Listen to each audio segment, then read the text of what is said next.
Paul Harrell. The future segment, which is a time where we want to highlight young conservatives, try to give people hope. Please welcome to the program, we have Mr. Hunter Rivet with us. He is a young conservative. Hunter, welcome to Conduit News Radio. Hey, man, how y'all doing? I'm doing good, Hunter. Now, tell us a little bit about yourself. I had the privilege of meeting you yesterday when I was in Russellville at that Bob Bailey for Senate rally. And so tell us what brought you out to the rally, and you're from Russellville, correct? Well, hey, we had a good time there yesterday, didn't we? Oh, absolutely. It was a blast getting to meet everybody. Yeah, there's some good people there. Well, hey, Paul, I'm originally from Eureka Springs, actually. Uh-oh. And Eureka yes, Springs. Sir. I'm from the northwest part of the state, and I'm from a part of Harrell County that you might not get too many young conservatives out of. Yeah, okay. That's fantastic, Hunter, because I was about to say, Eureka Springs, I've kind of always heard that that's kind of a liberal fortress or an enclave. Fortress? Yeah, it's yet to be briefed.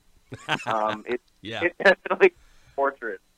But I go to school at Tech in Russellville.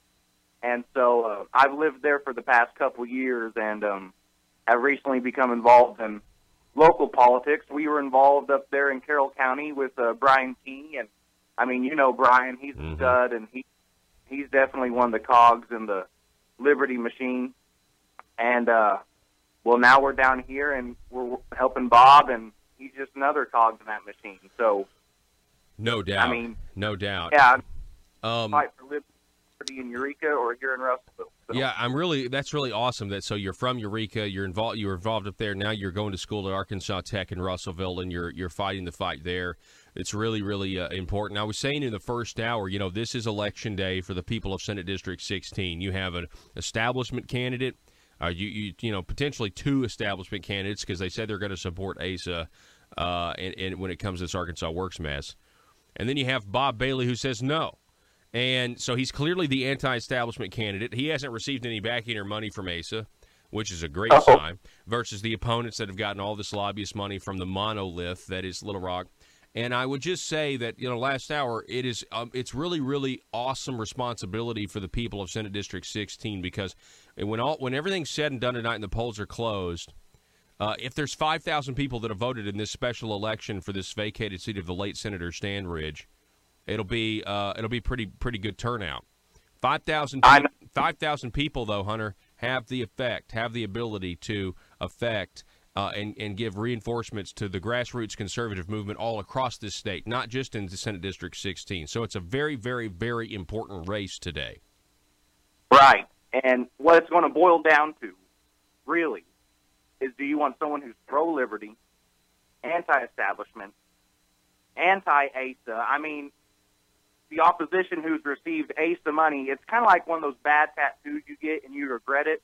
I wish people could see the bad tattoo of the ASA money. And the money's bad, Paul. It points out who's going to be the ASA lackey, who's going to do, I vote ASA, I support ASA. Who's going to do the search lurch? Who's going to say, you know what, we don't need special election reform. I'm lurching out of here. Mm-hmm. That's not Bob. Yeah. Bob is anti-establishment. He's going to do his own thing, but I promise you his own thing will be for the people in Senate District 16. He will not be a servant to the leaders down there at the Marble Palace. He's not going to get addicted to the Marble Rock. It's Bob. I mean, it's no one else but Bob. Now, and while it is unfortunate that 5,000 people particular order or for so a reason. will decide this way. Because if you want to have to those 5,000, the choice is clear. The choice is really clear. Yeah. Now, Hunter, I get the feeling you're using terminology, Marble Rock, Marble Palace. You're a longtime listener of the program. Hey, as soon as I came down here, that's all I listened to, man. Well, I really do appreciate it. I really do appreciate it. Right now, Joe is showing us a picture of the rally, the very beginning of the rally, where we took a photo. And I just got to say, first of all, Bob Bailey's tent outside that early voting location is just a really great location. You see me and Bob there together. And then if you look behind, you see what is Breanne Davis's tent, which is completely unmanned.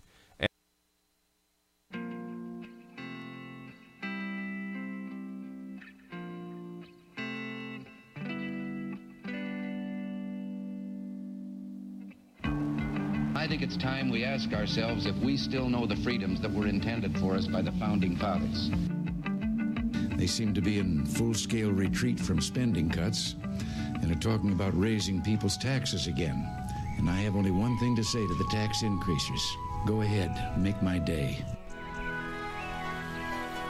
If we lose freedom here, there's no place to escape to. This is the last stand on earth. Those who would trade our freedom for security have embarked on this downward course. Whether we believe in our capacity for self-government or whether we abandon the American Revolution and confess that a little intellectual elite in a far distant capital can plan our lives for us better than we can plan them ourselves. Conduit News Radio with Paul Harrell is on now. Morning. Welcome to the program. Thanks so much for being with us. Hope everybody has had a good, couple of hours. I guess what would that be?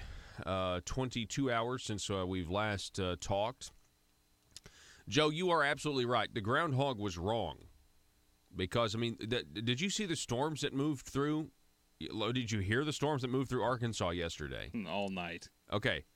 Those were not winter storms. No, those were spring storms. Yeah, those suckers were strong. Those winds were nuts. I've got everything in my yard starting to turn green. Now, I'm not saying we're not going to have it's not going to get cold again. I'm just saying, when I have irises coming up in my yard and daffodils. Yeah, someone said, I was scrolling through Facebook last night, and someone said, I just killed a mosquito. Does that mean it's spring? Exactly, yeah. That was the other thing. We had a couple days of, 65, 70. I got as high as like almost 80 degrees at one point, and the mosquitoes were instantly back. Yeah, my apartment's super well insulated, and my apartment was crazy hot yesterday. When I got back, the humidity. Yeah. When I got back, I just kind of hung out for a little bit. It was around lunchtime. I was like, man, it's really hot in here. Like, before I start cooking lunch, I don't want it to be burning up in here. So I checked the thermostat. It's at 78 degrees. I was like, I ain't dealing with this. So I switched over to cool, from hot to cool. Yeah, I did the same thing. I turned the air conditioning on as well. All right, so welcome to the program. This is the intersection of conservative ideas and reality. We're building a liberty machine, and we want you to be a part of that. And one of the ways you can do that is to call us or text us, 870-275-9799, or you can sound off online at facebook.com/Conduit News. That's facebook.com/Conduit News. So, Joe and I have decided we're going to be migrating down to the Marble Palace after the show today. There at 11 o'clock today at the Marble Palace, there is a big rally for pharmacists, I'm told.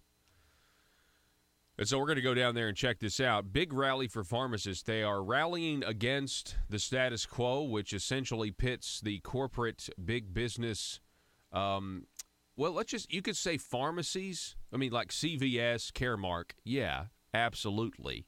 But if you really look at how this is kind of interwoven, this is the big medicine. Because the PBMs and CVS and Care and all this other stuff, this is all how they work with Blue Cross Blue Shield. Well, how does Blue Cross Blue Shield work in Arkansas? Well, it works based on a guaranteed taxpayer-funded revenue source, from us in the form of insurance policies for Medicaid expansion. And what is Medicaid expansion? Medicaid expansion is Obamacare, because that was the key provision of Obamacare, one of the three key pillars. And that's what Asa Hutchinson himself said. And that's why it's weird, because he tries to tell you it's not Obamacare, but then he goes to national forums when he's outside the state, and he's recorded on record as saying it's a key function, it's a key pillar of Obamacare. It's very hypocritical of him, but hey, it's kind of par for the course at this point. And so the pharmacists are going to rally, and this is going to make Asa Hutchinson very, very nervous. And he's going to try to jump out in front. He already has tried to lead the parade, try to act like he is going to do what's best for the pharmacists. But in reality, we talked to pharmacists yesterday, Michael Smith. We talked to Brandon Cooper the day before that. And the reality is you have to be very careful with Asa Hutchinson. You cannot just trust what he says, because he speaks in such ambiguous terms. He speaks in such generalities. He very rarely gets to specific policies when there's a crisis or a perceived crisis or a real issue at hand that's actually getting press in the mainstream media. He very rarely comes out and says specifically what he's for or against. Instead, he says generally what he's for, and then you can just take his word for it in terms of you got to listen to what he says. He says, well, I support PBMs being regulated under the insurance department. Okay, well, that's what everyone's clamoring for, right? Well, what kind of regulation?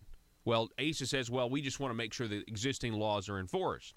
Well, the pharmacists, that's not what they want. The pharmacists want the problem fixed, obviously, but the pharmacists specifically want transparency. And because we're dealing with taxpayer dollars, and these taxpayer dollars are going to Blue Cross Blue Shield, and Blue Cross Blue Shield has an arrangement with, CVS Caremark. They have this arrangement, and it's being used, and you're going to say, well, they're proprietary. It's private contracts. Yeah, but you're using taxpayer money, and you're doing this to essentially rig the game in an effort to corner the market. See, this is the problem here. I mean, there are plenty of people throughout history who have made a ton of money by cornering the market. Now, in some cases, they do that by getting the government to Johnny sweep the legs out of the competition, which is wrong. In other cases, there are people who legitimately can make good, sound business moves and utilize the free market, and get a little lucky, and they can make a lot of money by cornering the market, by providing a service or a product at a profit, and that's capitalism, and I can support that. But what I cannot support is what's going on here.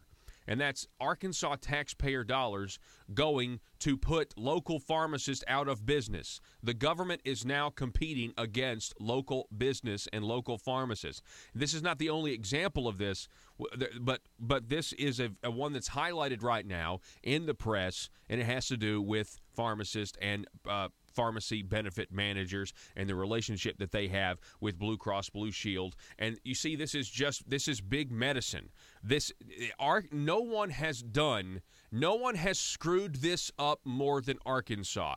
I am not exaggerating. This is what you need to know. This pharmacy stuff is the tip of the iceberg. Arkansas has managed to sell out the people better than any state in the country. We have sold this state to insurance companies. We have sold the people out. Our politicians have sold us out. This has been the biggest scam in Arkansas history for sure. And they don't want to admit it. And if you look, and we went over this just briefly, I think, the other day, but if you look at how ASA backs the big business corporate interests that want to use the government as a tool against their competition, whether it's or backing the big business over the autonomy of the people and the expertise they have in their own industry, whether that's Monsanto, whether that's CVS Caremark, whether that is the corporate dentists that are national outfits over the Arkansas Dental Association, right? Or whether it's he backs Walmart in the LGBT community over the people who want some religious protection and want the First Amendment to be reemphasized when it comes to people thinking they can conscript you and use your services for what you consider to be a religious ceremony that goes outside of your conscience and your beliefs. No, I'm going with Walmart. Walmart doesn't want it. Corporations don't want it. I mean, there's a long pattern of, to quote the Declaration, abuses is what I would say this is. We're not getting the government that we're voting for. And if there are liberals out there listening, if there are Democrats out there listening, I'm sure there are, I just want you to know something. I know you don't like conservatives. And when I say, I mean limited government conservatives, and maybe you don't see, but that there is a difference between conservatives and Republicans. Or there can be, and there is in many instances. I just want you to know that this is not, these are not the type of policies that we want. I mean, this is not it. I mean, the one thing that the left and right can agree on is that corporate welfare is a bad thing.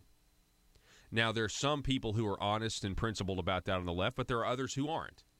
You see, because if you believe that government creates jobs, which I don't, but there are people on the left that do, then all of a sudden you're okay if ASA gives all of these incentives and tax breaks to Chinese companies because you think that that's part of the deal. But that's corporate welfare. The left gets all upset about the corporate welfare for oil companies. Well, I do too. I don't understand that. I know we could get into the profit margins of oil companies and how they actually are very small percentage-wise compared to what another company. But still, hey, yeah, corporate welfare. No, I'm not for that. I want to treat all businesses equally, and let's see where they get. I think that's fair. I think when the government steps in and picks winners and losers, it's wrong. And that is what is happening with pharmacy. The government is allowing people to pick winners and losers. They have an unfair advantage, and your tax dollars are involved. So the government is actively working against pharmacists. Now, on a different note, if we kind of focus back on Senate District 16 and the special election runoff that is happening on March 13th, mark your calendars for this, between ASA's choice, Breanne Davis, and the People's Choice, Bob Bailey.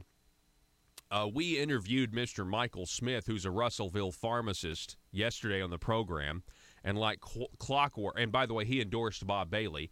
And so in classic reactionary form, Breanne Davis, she goes and finds her pharmacist. She goes and finds a pharmacist that comes out and endorses her. And here's the thing. This is what's so sad about this. Breanne Davis is taking money from Big Pharma. Breanne Davis is taking money from the very people that have put local pharmacists in this situation. And it's really, really sad. And I have a feeling that the pharmacist that she's put all over Facebook doesn't necessarily know all of the facts surrounding the intricacies of this campaign. But hey, it's politics. I get it. You do what you say you got to do. You got to listen to this program every day so you can figure out what you're going to do today. So I am happy to oblige you in giving you your campaign strategy by trying to counteract what is on Conduit News Radio every day. I don't know. I guess we could send you some like notepads or something, letterhead, so you could jot down what you're supposed to do today every day when you listen to the program. We're happy to do it. The phone number is 870-275-9799. Speaking of Bob Bailey, his signs were defaced, and we showed you those signs, and now we have a police report on that. Let's show this police report. I don't actually have it on my screen, Joe, so I'm going to rely on this other one. Yeah. It's a photo. Yeah, Oh, sorry, my microphone's cutting out again because this button's deciding to stick. All right, so scroll up here. You have to click and drag in order to do that. Yeah, so here we go. The Pope County Sheriff's Office. They caught this woman. Or, no, they haven't caught her yet. But they know who the woman is, allegedly. Can you zoom in anymore just for my sake? Because I can't see that. I'm having trouble. Okay, well, that may be too much. Good grief. All right, right there. All right, now scroll down. So what's the offense? The offense here is criminal mischief, first degree damage of $1,000. Let's see here. They don't know why. The victim here is Bob Bailey. Okay, so it's his Senate signs that were defaced. They put Russia trumped you, or Russians trumped you on Bob Bailey signs. Interesting. Okay, so and by the way, we have documented now on the show that Democrats are showing up for Breanne Davis. Not your Democrats that possibly voted for Trump this last election. No, we're talking about your Democrats who were huge Hillary Clinton supporters, and we have Facebook posts from Hillary Clinton supporters who said we are doing this because Breanne is the centrist candidate and not a gun nut, a quote gun nut. So they are doing this because they're trying to prevent a conservative from getting it. They would rather have, leftists would rather have, some of them, Hillary Clinton ones especially, would rather have a big government Republican like Asa or Breanne Davis. You know, Breanne Davis used to be a member of the Pope County Republican Party. She's not a member anymore, I'm told. She's not a member anymore. All right, scrolling down. Let's see what we got here. It's in a police report. Yeah. Yeah. So here we go here. I need to read this. We're going to have to go to break here in a minute, Joe. Can I not? I need to read I need you to scroll down so I can actually read what the... Yeah, okay, so Sergeant Brown responded to the area of 321 Bradley Cove Road. Okay, that's where this crime took place. In reference to the criminal mischief. Upon arrival in the area, I observed a Bob Bailey for Senate sign that had been spray painted on. The message that was painted over his sign stated, "Russians trumped you." A witness had called in the action while it took place and gave a vehicle description as well as a vehicle tag number. It matched the description given as registered. Let's see, there's the name there. That's who it's registered to. I went to the address. The vehicle is registered. And then the elderly lady stated that her daughter does live at the residence. So they haven't caught this woman. Anyway, at the time of this report, anyway, so the Pope County Sheriff's Office is on it. But anyway, that's the police report. So there you go. And I looked this woman up according to the police report, the incident report, the police incident report. You're looking at, this is a woman by the name of how would you say that? Sharon Smelzer, according to this report here. So that's interesting, and so I don't know. I've tried to Facebook. I can't really find anything. I did that a little bit yesterday. But the point is that tensions are high. I mean, why in the world would you spray paint? I mean, this is just not your regular Republican primary, is it? Why would you go out of the way to spray paint? And what kind of Democrat talking points does Senate District 16 are they buying into when they're spray painting "Russians trumped you" on Bob Bailey Senate signs? What kind of rhetoric are they buying into over there? And why are they involved at this point? And who do you think they're going to be voting for? Who do you think these radical Democrats who are anti-Trump are going to be voting for? They're not voting for Bob. They're spray painting on his signs. Now, notice I'm not accusing Breanne Davis of doing this or true Breanne Davis supporters, although what true Breanne Davis supporters appear to be Democrats as well. But, I mean, I'm saying, there are establishment people that are supporting Breanne out of obligation because of, some, I'm told, just a feeling of legacy, that this is just very much like Asa. It was Asa's turn to be governor. In the same way, it's very much Breanne Davis's turn to be senator. But let me tell you this about Senate District 16. And I mean this. If Breanne Davis is elected, a Democrat will hold that seat. Either way, whether it's the person that is Democrat and honest about it in the November election, or whether it's Breanne Davis who claims to be a Republican but clearly has Democrat leanings.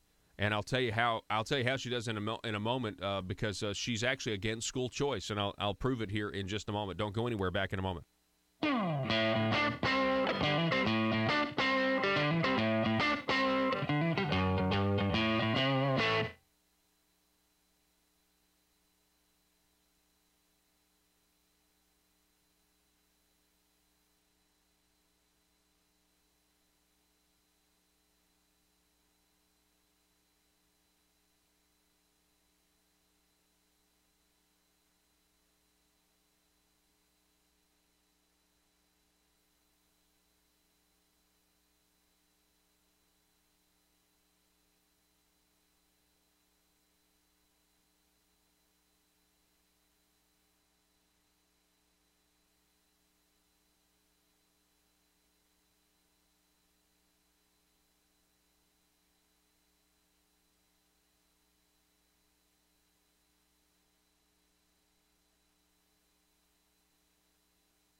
This is ASA News, The Parrot. With breaking news from the Capitol in Little Rock, I'm Bob Maloney. There are reports circling around from politicians who are in the know, and the same phrase keeps being used. That phrase is new revenue generation. Let's go to our reporter on the ground from the Capitol, Haley Hogwash. Haley? Thanks, Bob. Yes, it seems the more politicians I talk to, the more I hear the phrase new revenue generation. We're trying to figure out exactly what that means, but you can rest assured it will be good for the people of Arkansas. Haley, it certainly sounds like something good. I like how the phrase uses the word generation. That makes me think this has got to be doing something positive for our children in the future. Haley? Yes, Bob, some new developments. I've just been speaking to some people who are here and are not politicians, and they tell me the phrase new revenue generation is actually code for a new tax. Oh, my. Well, if this is true, Haley, that would add to a growing list of new taxes that have barely made any headlines at all, so it's best not to discuss them here on ASA News, The Parrot. Yes, Bob, I know it's sure to make government officials angry that their phrasing of the new revenue generation has been changed by the people and called a tax increase. I would expect an announcement from Mother Government soon to set the record straight. What is the new tax? Revenue generation, Haley? Well, this new tax, a new revenue generation would add to a growing list. First, there was a revenue generation on movies, books, and songs that people download using the internet. And next, there was the tax increase. I'm sorry, Bob, the new revenue generation on all purchases made using the internet. And now I'm told this new revenue generation is a tax on the people's patience. I realize the people don't like it, Haley, but specifically, what is the new tax? Revenue generation. No, Bob, I'm telling you, according to the activists here at the Capitol who have gathered and are listening to some radio broadcast, the revenue generation is literally taxing the patience of the people of Arkansas. I'm told the less patience you have with the government better not tax our patience. The more they will tax your patience and the more money you will owe at a later date. I'm also told the collection method on taxing your patients will be decided in a newly formed multicolored ribbon task force. How taxing. PHP Parody.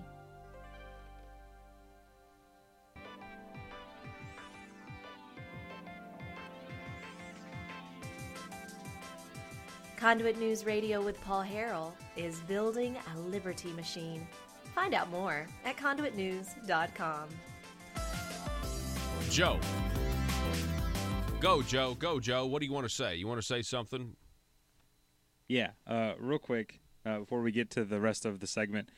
Today is my little sister's birthday. She's 11. They live in Pensacola, Florida. I texted my stepdad this morning to see if he could get the show on his phone through Facebook so she could listen to it. But happy birthday, Melina. I'll call you later tonight whenever I'm free and you're not at school.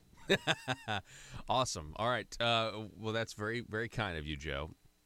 And we all wish her a happy birthday. So, all right. So real quick, over at the, Arkansas Report, not the Arkansas Report, but ArkansasReport.com. This is from the Family Council Action Committee. That's their website. They sent out candidate surveys to Bob Bailey and Breanne Davis. This is a big deal because a lot of what can happen in policy in Arkansas in the future is going to rest on this election. You have anti-establishment versus Asa Hutchinson. If you look here on education, number 6, throw this up there, Joe. Number 6, creating a 4-year pilot program offering education savings accounts for K through 12 students. This was an actual bill, and it couldn't get past the House because there were so many people, Republicans, that were, I guess, just decided to abandon the Republican Party platform. You see number 6 there? Bob Bailey says he was for it. That's called school choice. Now, what does Breanne Davis say on number 6? Ooh, she's against it. Look at that. She's against school choice. On her survey she filled out, she's against it. Now, first of all, we got to go to break, but, my goodness. I am told that the teachers in Russellville are actually for school choice, and many of them, of course, Breanne Davis was on the school board, Russellville School Board, so that may have something to do with it, kind of buying into that teachers union propaganda. And I just want to say, is that the way it is all the time? It was that way most of the day yesterday. It was just nobody was there. And I didn't know if that was the Breanne Davis campaign stop or one of those places where you can get a free Obama phone. I wasn't sure what was going on. Oh, But burn. is, Get your Obama phones and your Tide Pods. Here, vote for me. I thought if they were giving out Obama phones, there'd be a huge line. So it's even worse than that, man. I hate it for her, but dude. Wow. Oh, wow, I like that. Okay, so Hunter, tell us how do you become a conservative in Eureka Springs, man? Come on, tell us about that. That doesn't make any sense. Well, here's the thing. I didn't live in town. I lived outside of town. I actually lived northeast of Eureka Springs, and we grew up in the mountains, just me and my family, and we always had to work. We fixed what we had to, and we hunted and we fished, and we mind our own business. We didn't care what other people were doing. When you really get down to it, conservatism is the idea that less government equals better.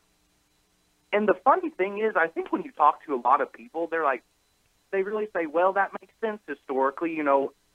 More government didn't really work for China or Russia. 292 million people dead at the hands of government. That would mean maybe less government would be better. What it boils down to is less government equitable to more freedom, or is more government equal more freedom? The choice is clear to me, and that's really what conservatism is. Is do we love people?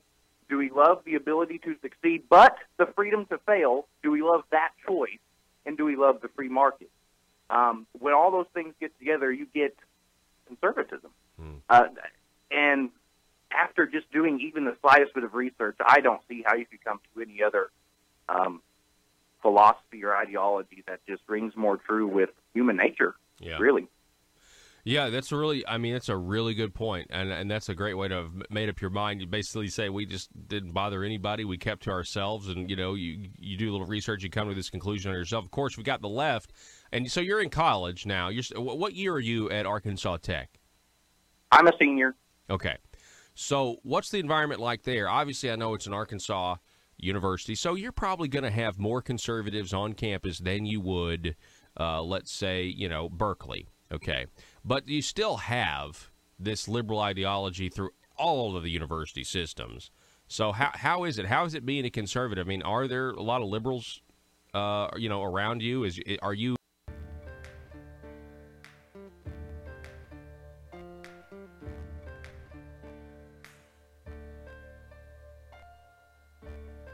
Bringing you your daily dose of truth. It's Conduit News Radio with Paul Harrell.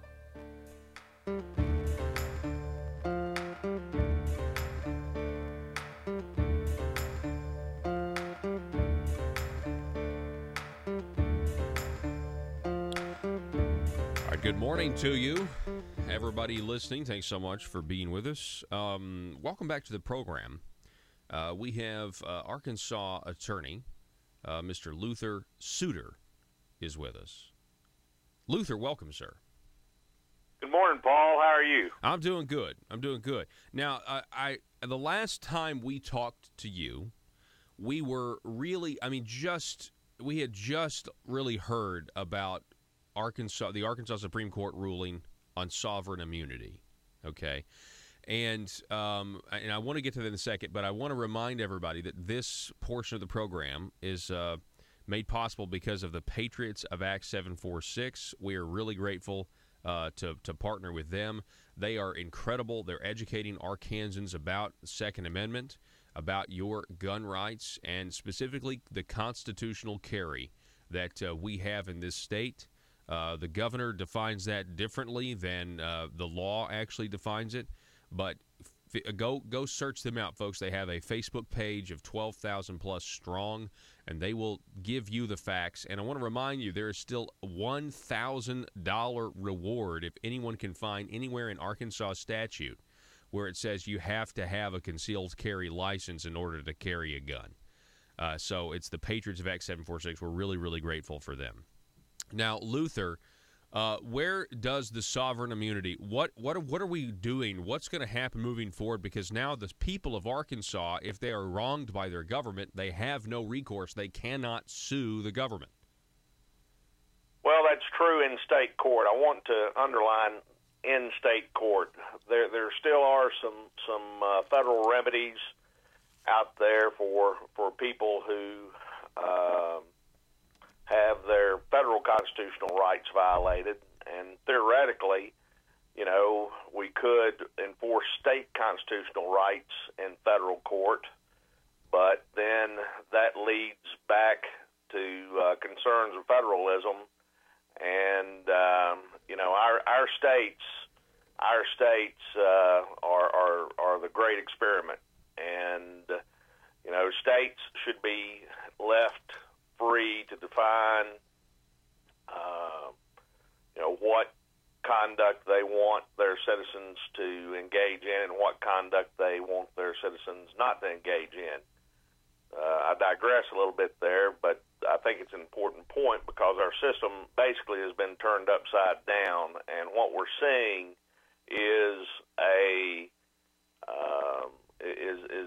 the natural outcome of what's been happening in our legal system for the last 4 decades. And so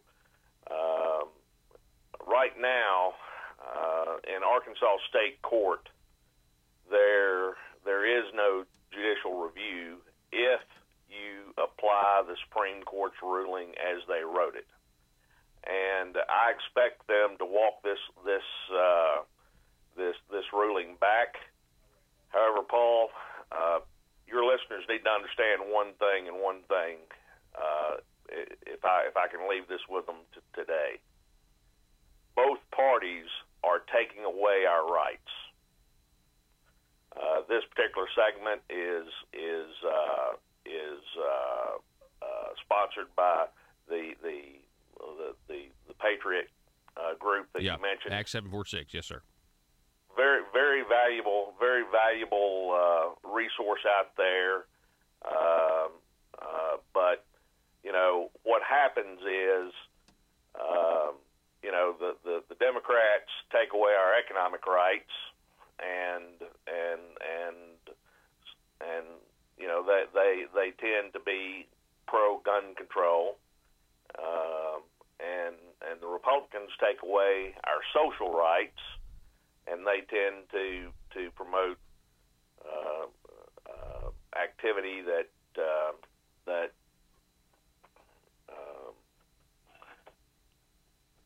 they tend to promote economic activity.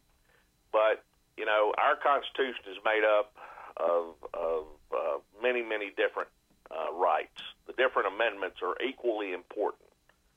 And what's happening is this sovereign immunity ruling is going to allow the Supreme Court to pick and choose what rights it thinks the people should have. That's ultimately what's going to happen if we don't have a constitutional amendment on the ballot. Yeah. So that process has started, right, in some form? Yes, it has. My fellow lawyer, not attorney, but my fellow lawyer, Joe Churchwell. Yeah, he does not like to be called an attorney. I've found that out. And what about you? Should we call you a lawyer, or are you good with attorney? Well, lawyers, I'm a lawyer, but we have 3 titles, and I think this is important. Just take a couple minutes to explain, because we need to get back. Lawyers need to get back to being problem solvers. Lawyers have 3 titles: attorney, lawyer, and counselor. And the third title, counselor, isn't being used as much as it should be. But that's another segment for a whole another show, Paul. But at the end of the day, I don't go as far as to say that there's a conspiracy between Hutchinson and his nephew, number 2. Isn't that what y'all call him here? Jeremy, Senator Hutchinson, yeah. Yeah, I don't go so far as to say that, but I will go so far as to say this. I have no faith that Governor Hutchinson is going to do what's necessary to protect the rights of the constitutional rights of Arkansans. He has instructed his administration to waive that which the Arkansas Supreme Court has said cannot be waived. So basically, we've got an attorney general and a governor, both of whom are lawyers. Well, no, let me take that back. Both of whom are attorneys, because the key difference between an attorney and a lawyer is a lawyer goes to court. And I've not seen Leslie Rutledge even, she won't even give me her roundtable schedule so that I can come talk to her about all of these legal victories that she claims on her Facebook page. That's another story. Yeah. But can I stop you there? Can I stop you there? Can we back up? Because you said that the Hutchinson administration is instructing his administration to do something that the Supreme Court says that he can't do. Can you elaborate on that? I'm not sure specifically what you're referring to. Well, he has instructed his state agencies to invoke sovereign immunity on a case-by-case basis only with approval from the governor's agency. Paul, that reflects a complete lack of understanding about what subject matter jurisdiction is. When a law student finishes his first year of law school, he understands that subject matter jurisdiction cannot be waived. A court either has it or it doesn't. So what this ruling from the Arkansas Supreme Court says is the state of Arkansas shall never be made a defendant. They interpreted the Constitution to mean the state of Arkansas shall never be a defendant. Now, the state of Arkansas shall never be a defendant is different than what the Constitution says. It says the state of Arkansas shall never be made a defendant. Made by any stretch of the imagination I know connotes some sense of it being involuntary. So the Arkansas Supreme Court basically read a word out of the Constitution, and ASA is trying to fix it by saying, well, we're just going to invoke this doctrine when we want to invoke it. Well, no, Governor, that's not how this works. Subject matter jurisdiction cannot be waived, and you're a lawyer. You know that. He's an so attorney. Why don't you just come out and tell the people of the state of Arkansas what is going on? Be a leader. That's what we need in our state today. That's what we need in our country today. We need a leader that will tell the people exactly what the problem is without trying to keep their job. Our politicians in this state are so busy trying to keep their job, they're not doing their job, Paul. You're speaking truth. I mean, we're talking with Luther Suter. He is an Arkansas lawyer, attorney, counselor. You're exactly right. Every time the governor addresses a problem publicly, whether it's in a news conference or he's fielding questions from the press, it is very ambiguous. He is he's very careful with his words, and he's making sure that, what he says is technically maybe not a lie, but you know what I'm saying? He's just very, very careful. He does not articulate in bold terms what the problem is. And you're right, that is an absence of leadership. Well, and I just think it's an endemic problem. Paul, I'm not a politician, although I have run for public office when people have gone too far. And this may be completely inappropriate, but I'm going to say it anyway. Has anybody seen Leslie Rutledge in court? I mean, if we could find, if some of your listeners could find a time when Leslie Rutledge actually appears in court, I would pay you to go out and do your radio show on that day, just so we could highlight it. I mean, I'd even, the reward. I'd offer a reward for anybody that can tell me when Leslie Rutledge is going to be in court next, so that I can go watch. This whole situation, this sovereign immunity situation, Paul, is a result of us electing people based on what they say, not what they do, and we need to hold them accountable. Let me ask you this, because this is interesting. You confirm this. I'm not a fan of Monsanto and on this whole dicamba issue and the plant board and everything else. But on Friday, they lost their case. Monsanto lost the case was dismissed, and it was dismissed because of this sovereign immunity. Is that right? Yes, Paul, but you heard it here first. Monsanto will get their day in court because they're a big corporation, and they're not a working citizen of the state of Arkansas. So you're saying eventually that case is going to be walked back. I hope I'm wrong here, but my firm had been trying to get this precise issue in front of the Arkansas Supreme Court for years, Paul, and every time the issue was sidestepped until they had the votes. So elections have consequences, and the unfortunately, and John Dan Kemp, the Arkansas Supreme Court Justice, had a fine record on the circuit court. You just don't like this particular ruling. It's you very much disagree with it. That's what you would say. Well, in polite company, that's what I'd say. If I had a question, if I could ask them a question and say, "What were you thinking?" But at the end of the day, Paul, giant corporations like Monsanto are our biggest enemy. That's why United First was so important. Corporations live on. They have a more than natural lifespan. They have capital, and when you make capital a prime ingredient in a election system, this is what you get. So Monsanto is probably one of the most evil companies I have ever personally read about. I mean, I've not sued them before, but and there are many other corporations just like them. Well, so if you take a look at the corporate landscape of Arkansas right now, we have the plant board. The governor's, last time tried to consolidate it, take it over, really be in charge of the money that they get. We almost saw a repeat of that. Well, some people dispute that, but some people say we almost saw a repeat of that this week, but it hasn't happened.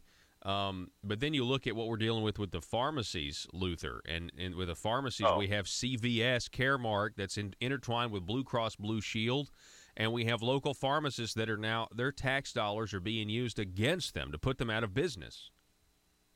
Well, my friend Don Spears actually predicted this some 7 years ago when he tried to point out this PBM issue, and he was met with overwhelming corporate defense. This is not a new issue. This issue has been known to trial lawyers working to represent the working people of Arkansas for years, and so I think it's. I'm glad it's coming this week. I just wish it'd come years ago. But at the end of the day, Paul, this sovereign immunity decision is yet another intrusion, another step that the government has taken to walk back the constitutional rights we have, and I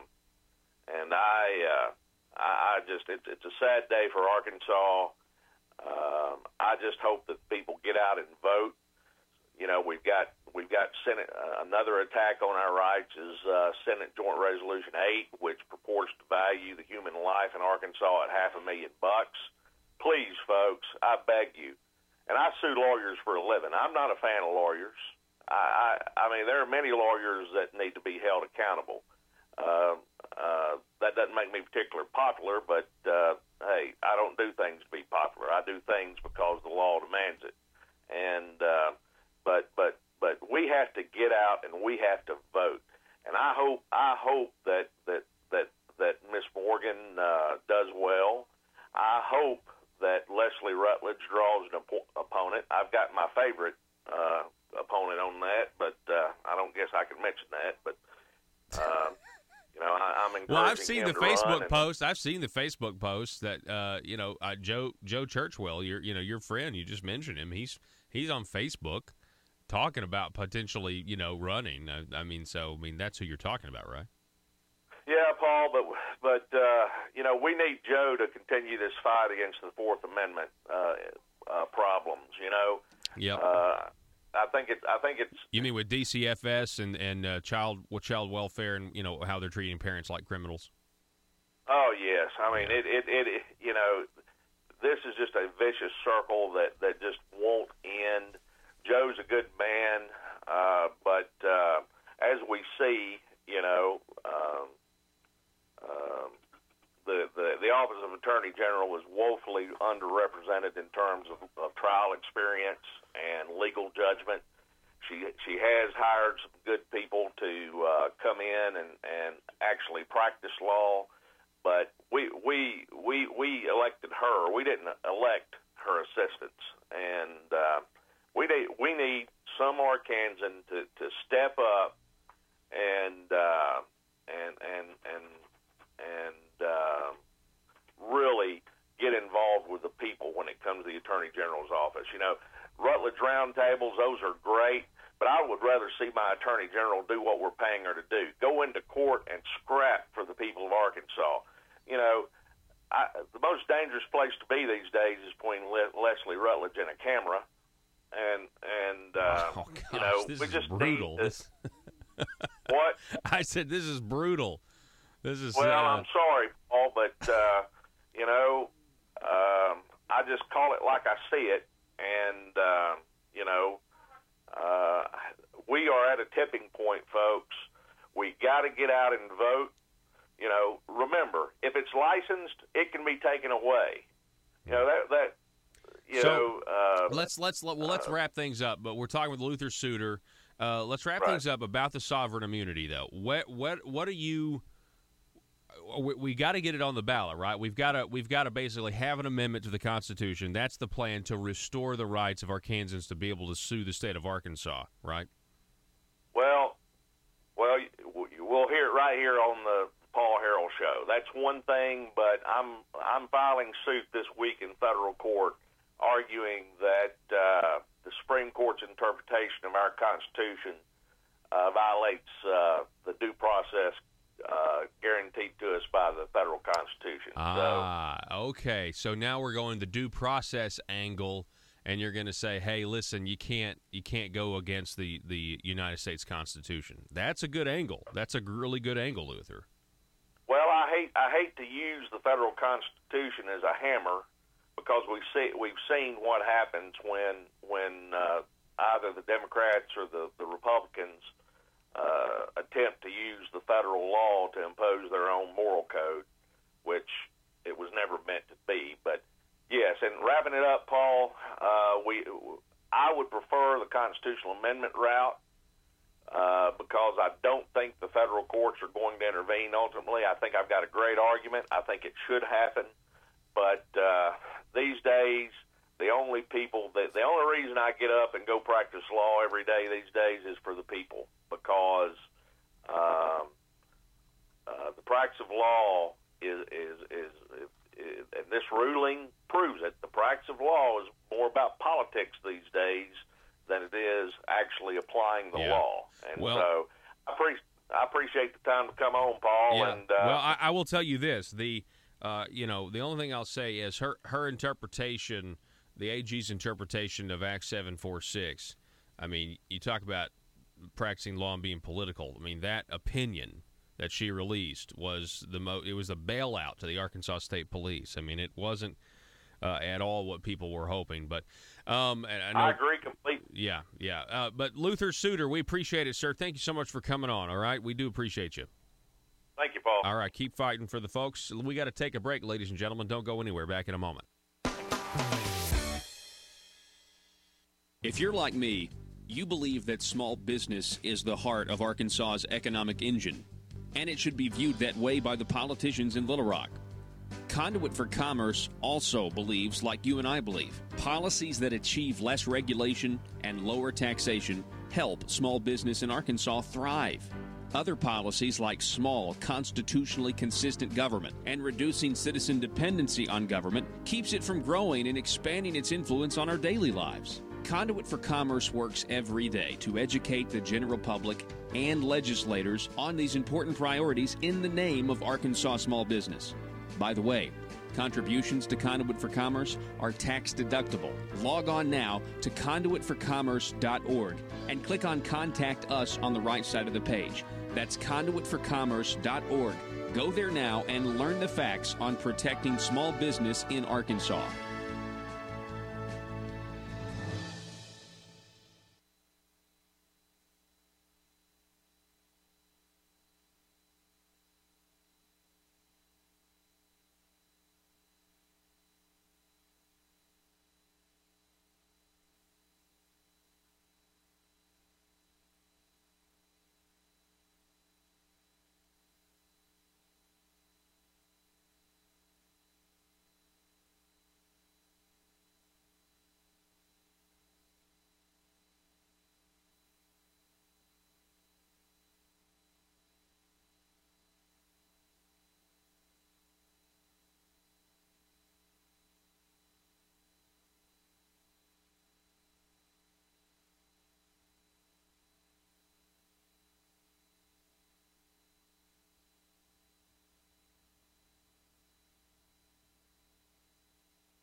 Bob Maloney here from ASA News, The Parrot.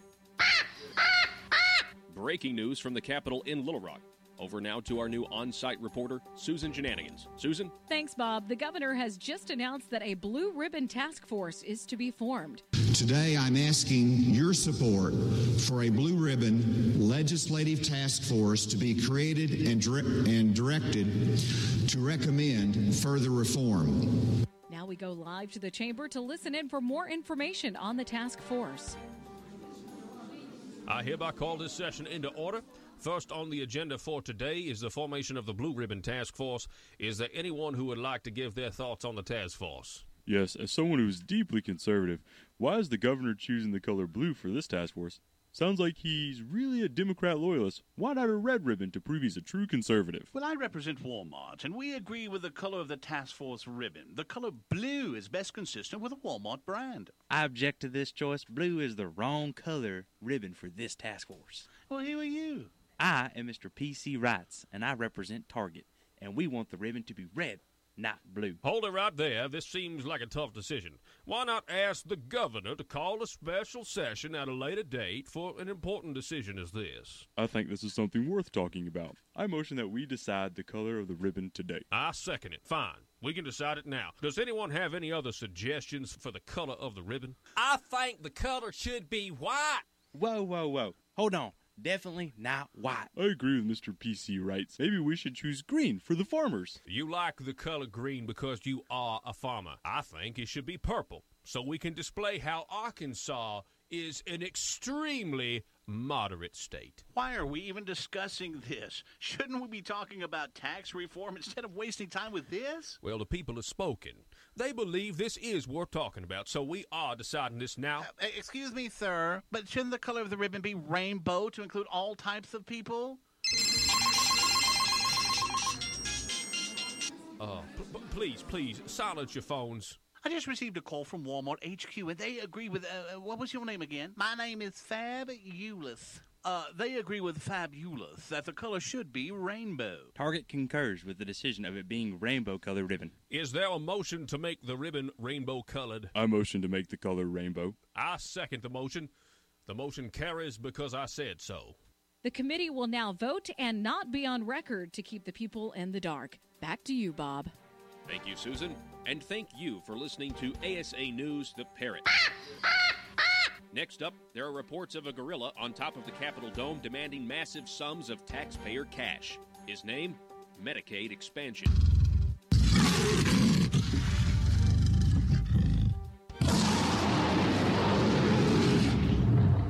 PHP Parody. The news and talk of Northeast Arkansas. This is News Talk, 101.3 FM and 1230 AM KBTM, Jonesboro, an EAB radio station. Accept it or What's the status there? I'm not a total pariah.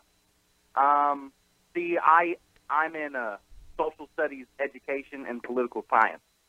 So I go to a lot of education courses, and we all know how state education is. It's just the IV system of the state. And without state-funded education to manipulate the minds of our youth, statism, big statism, would not continue to be a thing.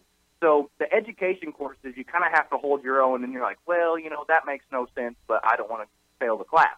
It's unfortunate. That's how it goes. So now, you're hang on real quick. You're saying some of the philosophies that they're teaching you in these education classes, they make no sense, but you go along with them because, you want to pass the class. I think that's really sad. I mean, I understand why people do that. You don't want to stand up and say this textbook is wrong. This is garbage. That's not going to get you anywhere. But that is an interesting, state of the affairs in the education community right now. Well, in education, the current trend is the rebirth of social Marxism, and that class is inherent, and we must do everything to equal the classes, and that's not right. But when you get to the social studies and the political science and the history, you kick it up a notch, and you get social justice warrior history, the revision history. Now, this is what I say. People, and I've always had a problem with this when people say, well, they ain't teaching the right history. Well, the thing is, they're not teaching all of the history. They're not teaching all of the history. They tell you that Jamestown settlers had a really hard time. Well, why did they have a really hard time? They were practicing socialism and farming methods that weren't working. And then they said, well, let's give each person the freedom to fail, and they're responsible for their own food and safety. But you're never taught that.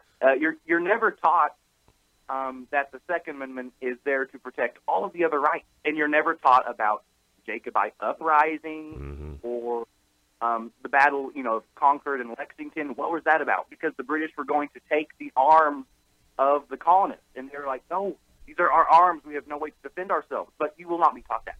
You'll be taught guns are scary. They're scary. They shoot, walk in, and they kill people. But it's not right. Yeah. And the thing is I fear that a lot of students just don't do the research. And I'm going to say it. The left is lazy. A lot of the left is lazy because this is us. This is the right. This is the conservative. The conservatives have the facts. But on the left, you have a lot of feelings. But when they go out the door with the racist card, what are you supposed to say? Because now they're saying, if you say you're not racist, you're racist. So it's a 360. It's not a 361. It's a 360 lose if you are conservative. If you have the notion of free market, you're a racist. If you believe in the family and love, you're sexist. It's just there's no winning. And I mean, we're gonna have to take every win we can get. But man, it's looking on the college campus. It's looking pretty bad. Now, what you said earlier, yes, universities in Arkansas are not so bad, but how bad does it have to get? I mean, last year we had a speaker to talk about how Islam was a feminist religion. What? Really? Are you for real? Really? Are you serious? The new trend is how oppressive Christianity is and how awesome Islam is. What? Has anyone done any research? And yes, it's a feminizing force. You will find no better equality than that in the Islam world. And I invite these feminists to go to a Muslim country and see how long it takes you to, just tell me how feminist it is. Yeah, tell me how empowered you feel over men. When you have to have four men testify that you were raped in court, tell me how empowering. Yeah, man, that is disgusting. That is weird. Yeah, and that's what you're describing, Hunter, is actually pretty scary. Because when people are putting out supposed facts that are actually the complete, not even close to truth, like you said, the complete opposite of what the reality of the situation is, you start to really get worried because you do have these people on the left who, they're convinced, they're convicted.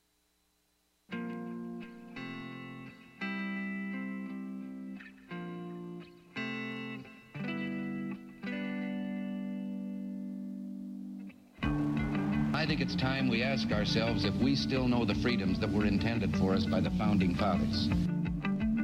They seem to be in full-scale retreat from spending cuts and are talking about raising people's taxes again.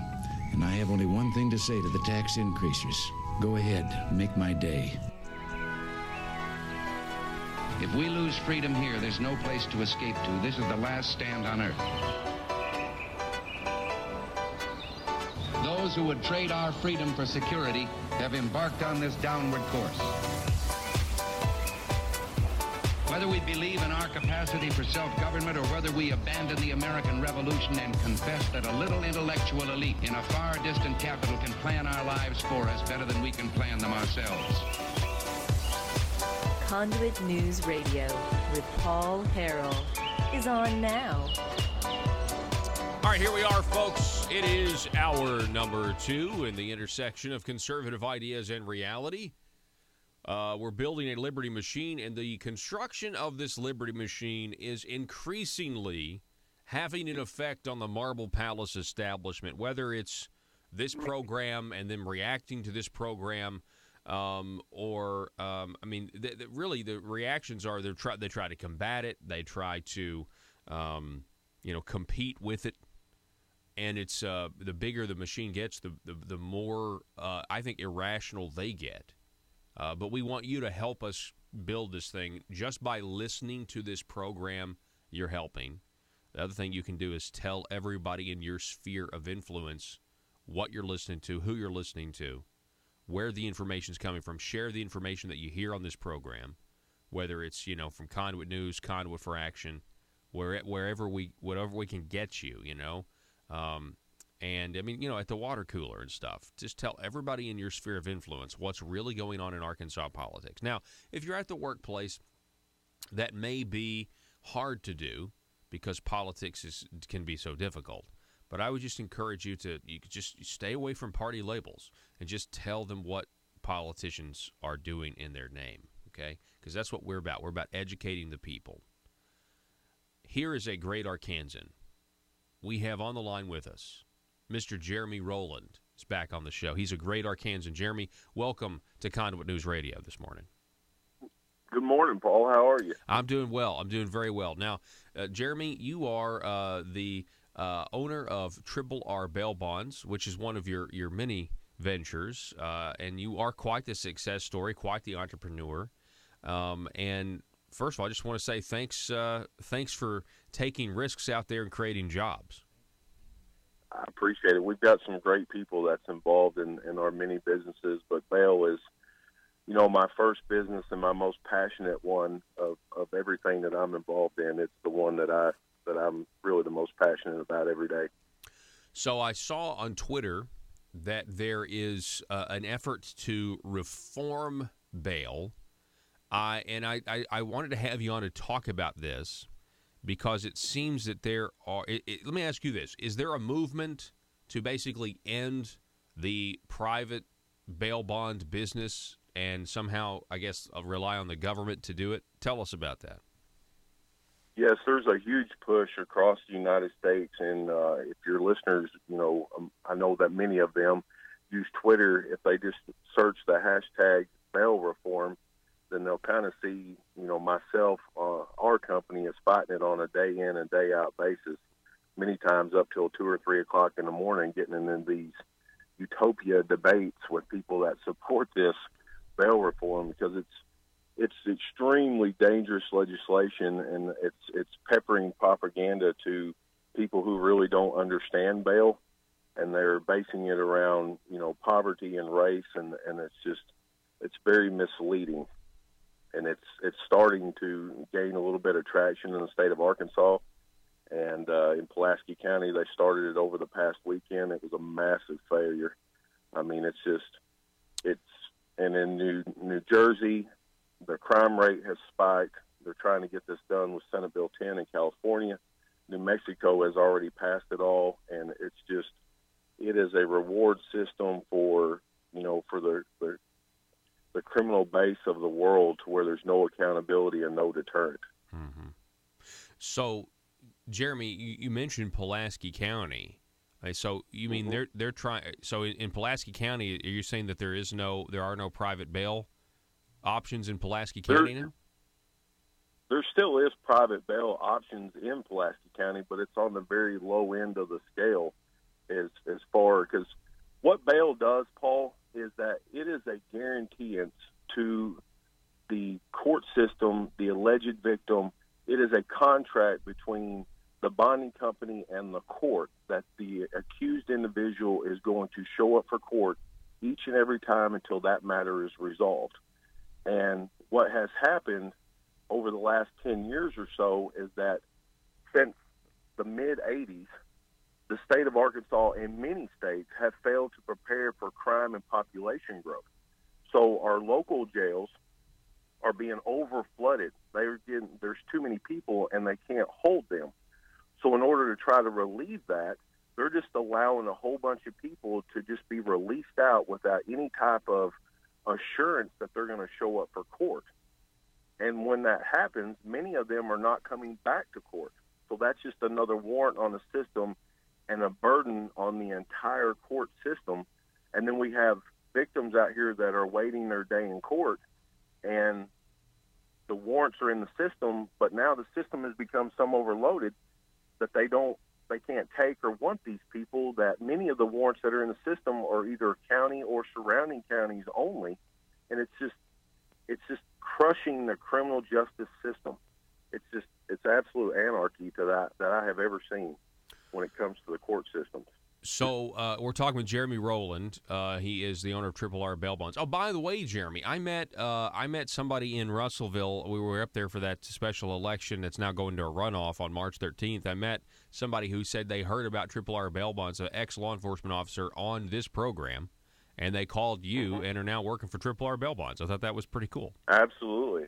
Yes, that's Mr. Jim Frost. He's a ex-Polk County deputy in that area. He's done a great job for us. I mean, he is, to give you a great example of professional bail, we had an individual that actually missed court out of Lawrence County, Arkansas, and we had to go through leaps and bounds to get the warrant changed to fit the area that the individual was in, was able to get them picked up, and we transported them all the way back from Oklahoma to Walnut Ridge, Arkansas at zero cost to the taxpayers. And that's really my point of what I'm trying to get out, is that when professional bail is used, the taxpaying citizens of Arkansas cannot lose.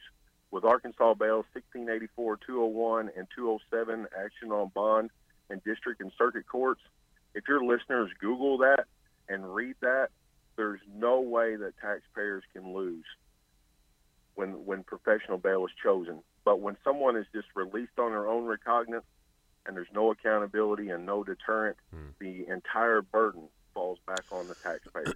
So I'm interested, what specifically did Pulaski County attempt to do, and how was it such a failure? What they attempted to do was implement a thing that's called the Arnold Foundation software, which is, use you for an example. Let's say Paul is arrested today and he goes to jail in Pulaski County. It could happen. I'm going to Little Rock. I'm going to Little Rock later today, so who knows? This could happen. So they're going to put in your name, your date of birth, and your Social Security number, and it's an algorithm system that's going to spit out a point score. And this point score is going to tell the jailer whether or not you are a risk or not a risk, okay? And if your point score is low enough, then they're just going to have you sign a piece of paper and show you the front door of the jail, okay? Now, what has happened is that the system failed over the weekend, and it backlogged. No one could do anything. And because Monday was a holiday, no one could come in and fix the system until Tuesday. So there was massive backlog of people who could have, been able to use the phone and call a professional bondsman and make their own way out of jail, but it just completely failed and backlogged the entire thing. And it's an unreliable system, and we have got to get back to accountability and deterrent. And with this type of system, there's no one there to monitor anything. There's no one there to make sure that people are going to court. The system is highly unreliable. There are stories all over Twitter. there's countless amounts of information where individuals are running from another state on, high felony charges, and they're being arrested in another state on misdemeanor charges. They run them through the system, and nothing is showing up because there's no convictions there. You see what I mean? Yeah, I see. They're not talking with each other. Yeah. Right. It's a highly unreliable system that is going to cost a ton of money. So what man, I'm just trying to figure out. There's obviously money at stake here, right? I mean, if you get a city on board or a county on board with this potential new system, going away from the private bail, relying on the professionals, but somebody's making money, right? Selling this software to the cities and counties. Yeah, it's that too. But the biggest thing is that you're relying completely on your law enforcement, and you're relying completely on the taxpayers of that help fund that county general fund in that area, because all of this costs money, and it costs a lot of money. And it's just a financial burden that the private sector could take care of. With those two statutes that I mentioned earlier, that's the biggest thing, is that why are we going to put this burden on taxpayers when the private industry can handle it and has proven to handle it better and at no cost to the taxpayers? Yeah, you raised some interesting points. I mean, you raised some great points, and I certainly agree with them. I mean, I don't understand what the big deal is. Are there any other parts of the state where they're considering this besides Pulaski County, or they've attempted this and then maybe walked it back? Not at this time, but it's growing. I think the main reason why it's growing, Paul, is because when people think of bail bondsmen, they think of everything that they've seen on TV, which is so not right, because that's not how the professional bail is. You mean you're not like Dog the Bounty Hunter? No, and see, that's one. I bet I get 20 applications a year where it mentions what you just said, and that goes right into my shredder, that I don't even consider that, because that's not professional bail. Well, professional bail, we are husbands and wives and small business owners. We have families. We establish relationships with our clients. We make sure that we know their family. We're reminding them about their court dates. We help them through the entire process. And then the part that people see on TV is less than 10% of what we actually do, because that only implements if they fail to go to court. What's happened over especially since 2009, 2010, is that we've just seen too much people getting involved in bail, trying to dictate bail instead of just enforcing the simple laws that are already there. With more reasonable bail amounts, then more people can gain release through professional bail, and we can make sure that these individuals are standing in the courtroom, because that is the entire goal of professional bail, is making sure that those 2 feet are standing in that courtroom each and every time until that matter is disposited. But now we've got to a point to where there's too many questions being asked by judges on, well, how much did you pay to get out of jail? At that point, what does it really matter what they paid to get out of jail, as long as they're standing there? And if they don't stand there, 1684, 201, and 207 gives 75 days and 120 days to find them. And if you fail to find them, then the law is clear that you have to pay that bond. So why can't we just get back to the simplistics of bail, and it would generate millions of dollars of revenue for the state of Arkansas and save county general funds a ton of money. Hey, last question, and I'd love to talk about this again. We're talking with Jeremy Rowland of Triple R Bail Bonds. Last question, and this is kind of maybe outside of the bail issue, but we have seen an uptick in crime, and we have prisons that need more funding and things like that. And I know jail is different than prison and everything else. But do you notice that we are kind of letting people out early? Maybe they're not fully serving their full sentences, and I think that's because we just don't have the money to keep them in, and I think it's because we've over leveraged ourselves and ourselves in other programs that are less important than keep making sure criminals stay behind bars and serve out their sentences. I completely agree, and it's just a part of the ladder that we're seeing here. Is, I mean, if someone can go into a general store and steal a Snickers bar and a Diet Coke and then turn around and smack the court clerk in the face and then be arrested and know, well, I'm just going to get released anyway. I mean, look how of all the stories that's happened in New Jersey since they've implemented this statewide. The mental aspect of what it has done to society is just going to continue to grow, because when people know that I'm not going to be held accountable for that, there are some people that's been arrested 7, 8, 9 times in a week, and because of this system, they're just being released. Wow. Yeah, that's ridiculous.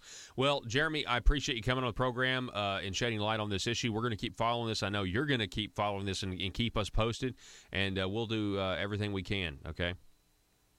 Okay, thanks, sir. All righty, thank you. Have a great morning. Folks, we got to take a break. Back in just a moment.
Exposing the truth and everything the Marble Palace establishment keep trying to cover up.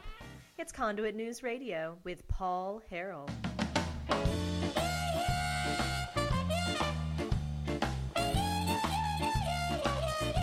All right, we got some breaking news here. According to Fox News on Twitter, Billy Graham has passed away at the age of 99. This was 30 seconds ago over at the Fox News Twitter page. NBC News also reporting that as well, that Billy Graham has died, and at the age of 99. But he was born in 1918. So that is, man. I mean, I'm not really old enough. I know about his crusades, and I know about everything that he did, and I know about his sermons and his passion and his preaching. But that is sad news today. But yeah, what a long life, and what a this guy's been an advisor to countless leaders in our country.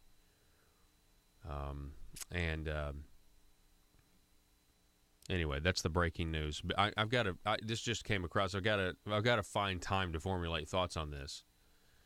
But anyway, Billy Graham has passed away at the age of 99. That is just in. Joe and I are going to be going to Little Rock. We'll be going there, I guess, here in about 30 minutes. We'll head that way. At 11 o'clock today at the Marble Palace, the pharmacists across this state are gathering, and they're going to have a rally, and they're going to demand that something be done.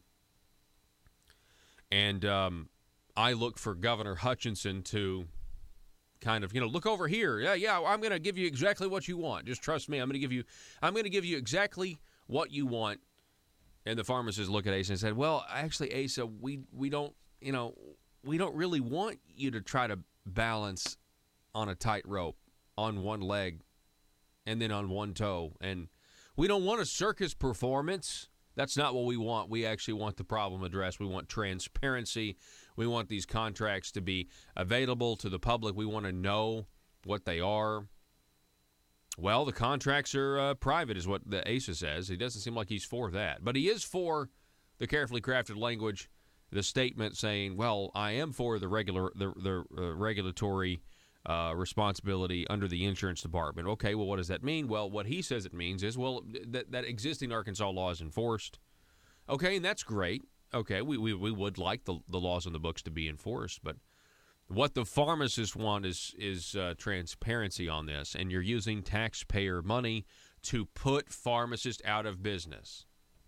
Arkansas Works uses taxpayer money to give to Blue Cross Blue Shield to help put pharmacists out of business and support, wait for it, CVS Caremark. Now, is there any surprise? Well, why not? I mean, if Blue Cross Blue Shield gets a guaranteed taxpayer-funded revenue stream to prop up their business, why shouldn't CVS? Why shouldn't Caremark? Right?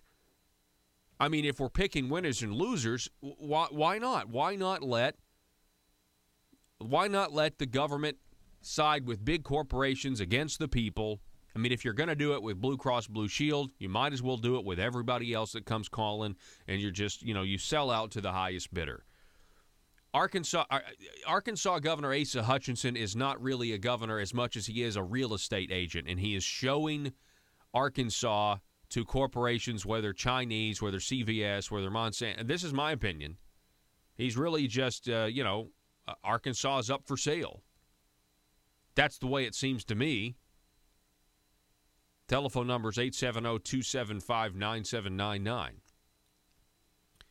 870-275-9799. I mean,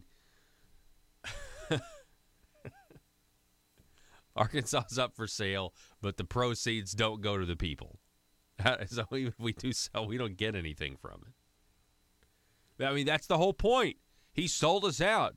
He sold us to Blue Cross Blue Shield and the hospitals for Arkansas Works. And what do they say when you threaten to end it? What do they say? They say, well, if we end it, it'll be a $2 billion hit to our economy. Now, Joe and I explored this last week. Okay, a $2 billion hit. Where does that money go? You think that $2 billion goes to you? It's not going to you. The $2 billion is going to Blue Cross Blue Shield. Well, we use that to pay your employees. You also, you use it to pay lobbyists to get more money. You use it to pay politicians in the form of campaign contributions so that they'll keep supporting your taxpayer-funded revenue stream. It's a guarantee to prop up your business. That's what you use the money for. This is not for our economy. That $2 billion is to grease the wheels of the good old boy system. That's what it is, and that's why they don't want it to go away. $2 billion hit to our economy. You mean the CEOs? You mean it may hurt their bottom line, the CEOs and the movers, the shakers, the lobbyists. So lobbyists, politicians, CEOs, political campaign donations. Wow, that's a real. Are we going to argue? You think they really are arguing? You think they really believe? Well, donations to political campaigns from healthcare-related political action committees and everything else is a economic stimulus. Ugh, that's kind of backwards. I mean, I guess they go, well, they buy TV ads and radio ads and campaign ads, and that stimulates the economy. Yeah, they probably think that. Why not just lower taxes, quit spending so much money, ASA, and cut regulations, and so that we actually have some real economic freedom for all businesses. We've got to take a break. We'll be back in just a moment.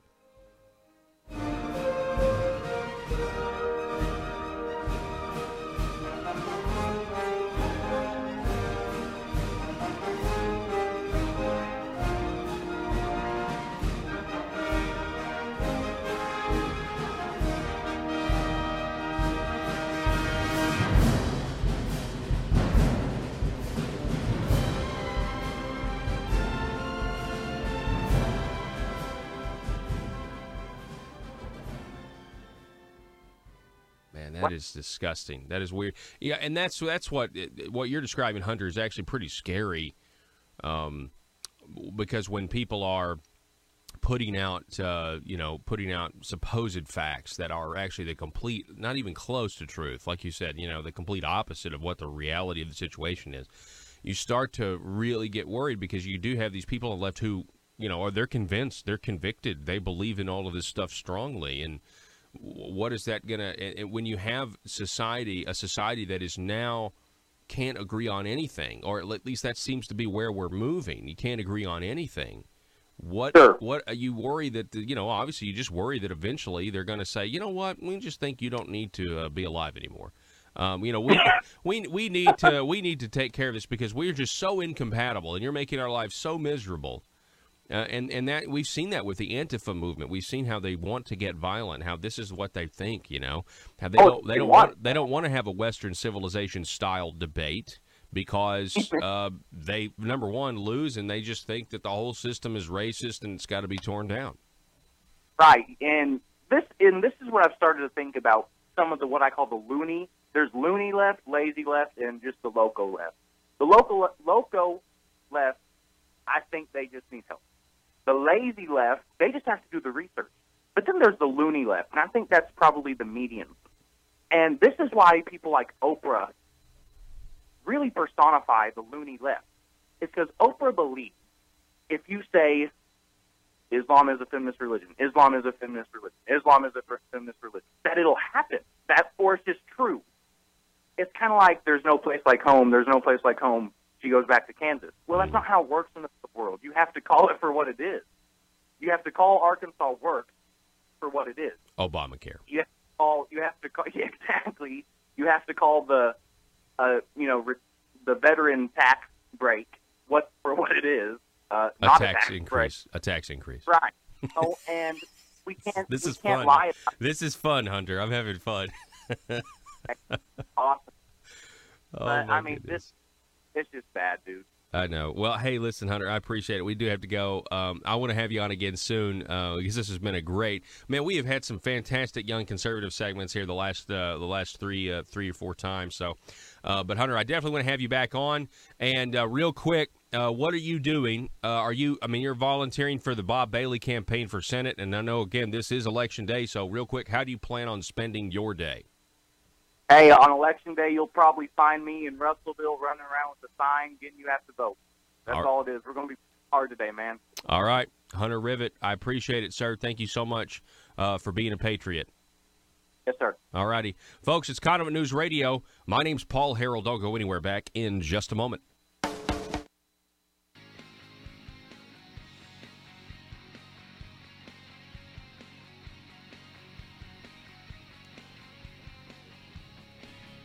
The intersection of conservative ideas and reality.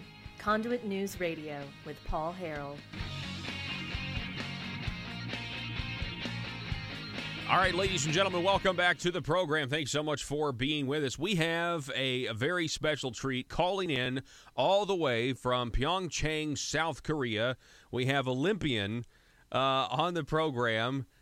We have Dominic Markey is with us by phone. Dominic, thanks for calling in, sir.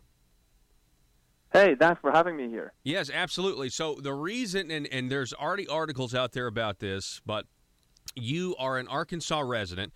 You're actually married to your wife, Isabel, who is the daughter of one of the Conduit co-founders, Brenda Vassar-Taylor. So you live in Arkansas, but you are on the Swiss curling team. Is that right? That's correct, yep. So, well, first of all, just kind of tell us, I mean, how did this happen? How did you, how are you living, here in Arkansas? And I understand you get the phone call saying, hey, do you want to play, do you want to be an Olympian, an Olympic curler for Switzerland? How did that all happen? Yeah, when I lived in Switzerland, I played curling on a really high level. I was close to compete in the last Olympics, 2014 in Sochi. Sadly, I missed it. And back then, I moved to the United States, and that's when I met Isabel, my wife now. And so I basically quit the curling for a year or two, and then I started again playing in Arkansas in the Jones Center. So That's a hockey arena in Springdale. And I practiced there once, twice, 3 times a week. I played some tournaments up north in Minnesota, Wisconsin. And this summer, my old team, they called me and they asked me if I want to join them to be their spare player in this year's Olympics. And first I was like, "Whoa, this is amazing. That's a great offer, but I'm just not as good anymore." And kind of like was sad about it. But then I asked the Jones Center if it's possible to practice on a daily basis. And surprisingly, they said, "Yeah, that's not a problem." And so I told that to my team, and they were like, "Yeah, we can fly you in once a month or at least like once every 6 weeks to Switzerland. And you can be with us for a week or two, and we can practice and play some tournaments together." And I thought, well, if I can do that, I need a couple of months, and I will be back on my old level. And so that's what we did. And right now I'm here in Pyeongchang, and tomorrow we have to win our game, and we will be in the semifinals. Wow. That's great. So, so if you win your game tomorrow, you guys are in the semifinals. And so kind of tell us about that. Me and Joe were kind of looking into curling in terms of you guys have been doing a round robin, correct? Yeah, so there are 10 teams here from different countries. The USA actually are they are qualified in the semifinal. They're playing the Canadians, I believe, tomorrow evening. And there are teams from, Great Britain, USA, Canada, Sweden, Norway, and those 10 teams, they play each other. So you have 9 games. And after those 9 games, the top 4, they will move into semifinals. And right now it's like we are in a tiebreakers for the last seat in the semifinals. And we play that tiebreaker tomorrow morning against Great Britain. And the winner of that game is in the semifinal and will play Sweden. So at this point right now, tell us of the time difference. I mean, it's 7:30 in the morning here. What time is it in South Korea? We have the same day, but it is 10:30 or like 10:40 in the evening. So wow. I think it's about 13-hour difference. Okay, yeah, 13 or even wow. even more. Okay, yeah, something like that. Yeah. Wow, this is really, really interesting. So, okay, folks, we're talking with Dominic Marquis. Again, he's a Swiss Olympian. Also, he lives in Arkansas, lives in Springdale, or he's been practicing, at the an ice rink up there. So, tell us, Dominic, you are also, and this is so great. Your profession is that you are a watchmaker. Is that correct? That's correct. So everybody that knows Switzerland a little bit, some people actually they're confusing Switzerland with Sweden, which are 2 different countries. But Switzerland is well known for like their chocolates, their banks, and the watches. And so I'm a watchmaker, which is a quite common profession in Switzerland. And 2014, when I left Switzerland, I moved to Miami and worked there for my company, for Omega, which is a pretty big company in Switzerland. That's where also when I meet my wife down in Miami. And so I'm a watchmaker, an Omega watchmaker. And right now in Arkansas, I'm about to open up my own store. I repair every kind of watches, so like cheaper quartz watches, just some small bracelet adjustments. But mainly I'm trying to target the luxury watches, Omega, Rolex, Breitling, and everything else, because that's what I know the best. And I also repair a lot of clocks. So cuckoo clocks, grandfather clocks, wall clocks, all different types of clocks. Wow. Because I got lucky in my watchmaking school, which was a 4-year school. One of those years was only a clock repair. Wow. So you're telling me you're an Olympian and you're a small businessman. Yeah, kind of random, right?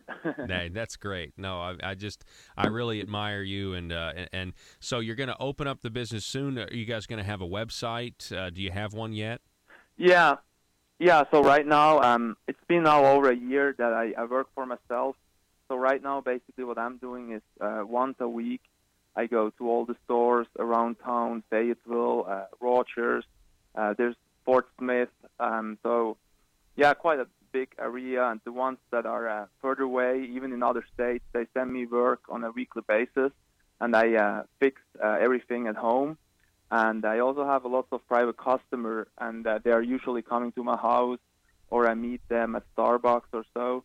But right now it's getting so big that I decided to open up a store, which is my next project right after the Olympics. Okay, yeah. And I do have a website. Yeah, that little thing, the Olympics. Yeah, once that's over. Yeah. Anyway, go ahead. Give us the website. Yeah, so my website is www.nwa for Northwest Arkansas watchrepair.com. All right. Okay. So nwawatchrepair.com. That's great. Well, okay. So that's correct. So Dominic, you know, I mean, I'm a patriot. I want to root for USA in all things, but I think I'm rooting for the Swiss team in curling. Is that going to be? Am I treasonous for doing that? Yeah, I mean that's totally fine. You can root for the USA right now because they're playing the semifinals against the Canadians. But in case we would have to play USA in the bronze medal game or in the final for the gold medal, then I think definitely you should cheer for the Swiss team. Okay. All right. Well, it's a deal. I'm on. I think all of our listeners and all who are Arkansans are going to be rooting for you as well. Dominic Marquis, thank you so much. I know you probably got to get some sleep. Good luck in the games tomorrow, and we really appreciate you coming on Conduit News Radio. Thank you. Thank you very much. And again, thanks for having me. Absolutely. Look forward to doing it again soon when you get back home. All right, folks. Perfect. Sounds good. Yes, sir. That's Dominic Marquis, or Dominic Marquis, I guess. And he called in all the way from South Korea, and it's like 10:30 at night there. We really appreciate him doing that. And wow, that's a great story. And by the way, Omega watches are so nice. I wanted it seems like I don't know if it's every Daniel Craig James Bond, but at least one of those Daniel Craig James Bond films, Omega comes out with like a 007 feature. They did it at least for one movie, and I was like, I want that watch.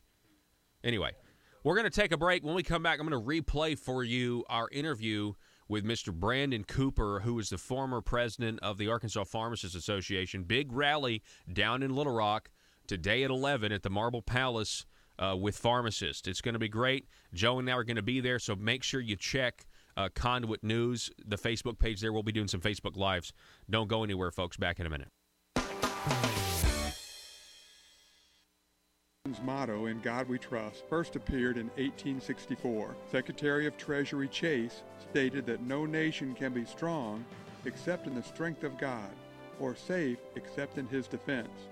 And the trust of our people in God should be declared on our nation's coins. President Dwight Eisenhower then adopted "In God We Trust" as our nation's official motto in 1956. Act 911, enacted by the 2017 Arkansas General Assembly, states that if funds are available, durable framed copies of our nation's motto, "In God We Trust," shall be placed in public school classrooms, libraries, or any publicly maintained facilities. Posters may be donated or provided through voluntary contributions. If you're interested, please contact me at 870-275-2929.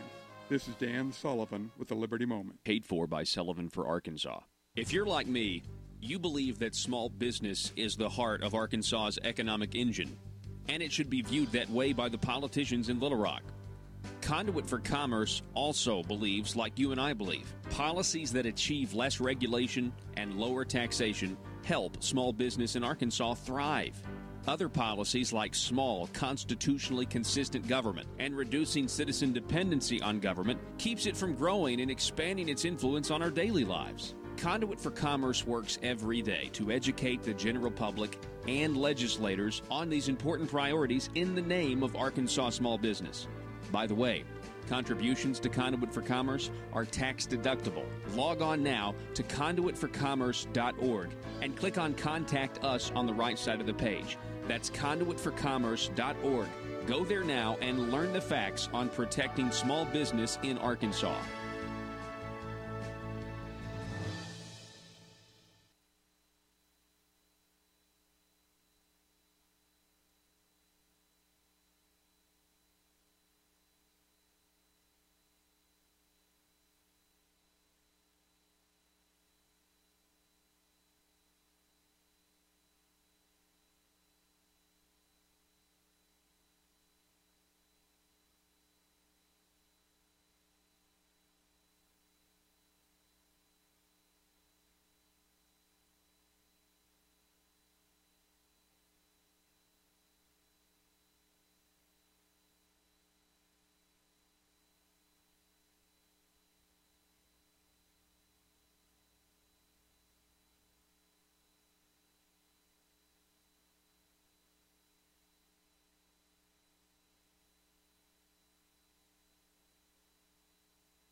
Need your daily news fix?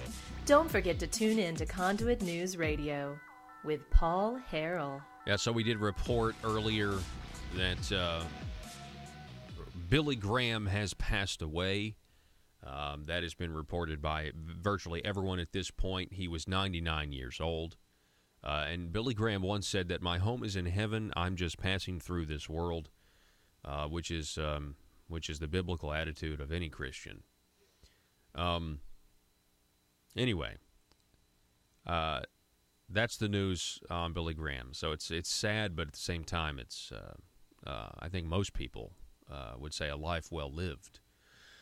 Folks, we're going to be in Little Rock at the Marble Palace today at 11 for the Pharmacist Rally. Be looking at Facebook.com/Conduit News for our live videos. Make sure you subscribe to Conduit News on Facebook and get notifications when we do go live. But we'll be talking with some folks who are very concerned about their profession and having their taxpayer dollars used to put them out of business because of big corporate pharma.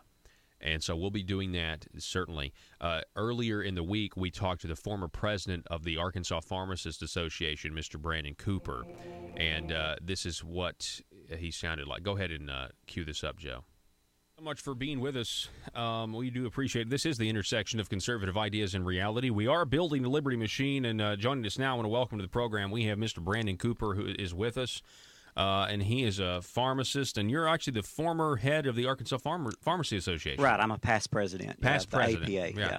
Okay, so I really appreciate you coming on the program because, first of all, I understand on Friday you were making the rounds here at some other stations. I was, yeah. I was on all the local stations here, explaining the situation. And one point that they all brought up, and this happens anytime you mention this situation about the PBMs, their first question is, well, shouldn't that be illegal? I'm like, exactly. That's exactly right. Well, so let's start at the beginning. I kind of did a little, did an article or read somebody's article about this. But you as a pharmacist, I mean, it's PBMs, pharmacy benefit managers. They are a middleman that is essentially, in some cases, we have these non-negotiable contracts. Talk about this and how it's crippling small town or small pharmacies. It's just a classic example of a middleman, just a straight middleman in the process. And they stand between you and your medications that your doctor prescribes. That's one thing I think that's lost in all this is that they are the ones that dictate what medicine that you can even have filled. And so not only that, they dictate what we're reimbursed. They directly reimburse us, and then they turn around and bill whoever's paying for the prescription, whether it be the government, a local employer, whoever's providing that health benefit, then they turn around and bill them. But the thing is, there's no transparency in this situation whatsoever. These companies are completely unregulated. And so we've passed laws here in the state of Arkansas to deal with this, to try to hold them accountable for what they do. And as you can see, when you have these huge corporations like this, they basically think they're above the law. So how much of this, I mean, one of the articles talked about, a lot of this is taxpayer money. I mean, this is all kind of, and you have Blue Cross Blue Shield is involved. They're getting, very rich off this. You have CVS involved. Can you talk about that relationship? We have a big pharmacy, like a big national pharmacy, CVS, and they're doing well on this. They're not having this problem. Exactly, and that's one thing, that you want to bring up here is a lot of these pharmacy benefit managers, align themselves with certain pharmacies. Well, in the case of CVS Caremark, you have a pharmacy benefit manager which controls how much the competition gets paid. So they and CVS are actually one and the same, even though, supposedly, according to the Federal Trade Commission, there's supposed to be a firewall in place. Well, I think you alluded to that a little bit earlier. Where's that firewall when you're able to pay the competitor one price and then turn around and bill a much more exorbitant amount for your own pharmacy? Yeah, so is that number accurate? I've heard somebody tell me that there are cases where you have one prescription that gets filled for $12 at a local pharmacy, but you go to CVS or gets reimbursed $12. You go to CVS and they're getting reimbursed $1,400. Is that accurate? There's all kinds of examples of that going on, Paul. We've got our own examples here in town, and that's one thing I want to mention. Blue Cross, they're playing along with this scheme as well because if you look at some of the things we've seen, when did CVS start moving into the state of Arkansas? Well, it was immediately after CVS Caremark procured that Blue Cross contract. So they used a different pharmacy benefit manager before that. So instantly when they changed to CVS Caremark, suddenly you noticed all these CVS stores stop popping up. And here in Jonesboro, where I practice, we've seen direct examples of that. Our own store policy is a Blue Cross policy. Well, we can fill an employee's prescription at our pharmacy for one amount, which one example we've got, the patient paid a $10 copay. They turn around and paid us an extra 57 cents. Well, that medicine costs $12. So we've already lost, a dollar in that situation. Same patient filled it at CVS across town. Guess how much they paid themselves at CVS for that same? We got paid $11 almost total. Yeah. How much? I don't know. $100. Okay.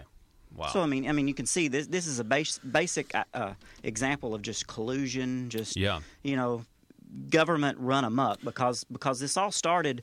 We started paying more. I mean, this has been going on for years, but we started paying more attention this year when the largest insurer in the state, Blue Cross, runs one of the Arkansas Works plans. Well, that's using your taxpayer dollars.